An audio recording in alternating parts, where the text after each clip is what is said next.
Pemanfaatan kecerdasan buatan atau Artificial Intelligence (AI) dalam dunia pendidikan dinilai membawa dampak positif bagi percepatan proses pembelajaran. Namun demikian, penggunaan teknologi ini harus dilakukan secara bijaksana dan tepat guna, khususnya bagi peserta didik.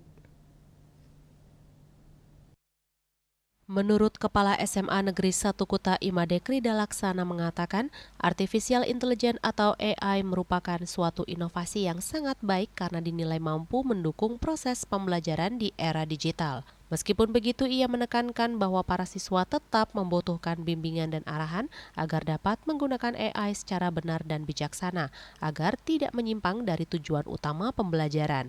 Ia menyampaikan bahwa kehadiran AI sejalan dengan salah satu unsur pembelajaran modern, yaitu pendekatan pembelajaran mendalam atau deep learning. Pendekatan ini menekankan pemanfaatan teknologi digital sebagai bagian dari proses belajar yang lebih efektif dan kontekstual. Baik, AI menurut saya pribadi ini adalah sesuatu yang bagus juga ya, karena mendukung percepatan pembelajaran.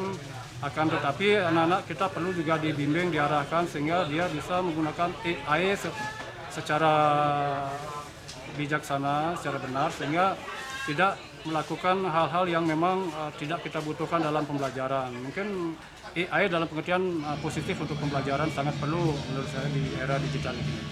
Ya, tentu saja salah satu unsur dari pembelajaran yang sekarang adalah pembelajaran pendekatan mendalam yang salah satu unsurnya adalah digitalisasi dalam pembelajaran. Ya, tentu saja AI sangat mendukung digitalisasi dalam pembelajaran tersebut, asalkan digunakan dengan tepat. Ia menegaskan bahwa dengan pemanfaatan yang tepat, AI dinilai mampu mendukung digitalisasi pembelajaran dan meningkatkan kualitas pemahaman peserta didik. Oleh karena itu, peran pendidik dan orang tua menjadi sangat penting dalam mengawasi sekaligus mengarahkan penggunaan AI agar benar-benar memberikan manfaat maksimal bagi dunia pendidikan. Bunga Widrayani, Bali TV.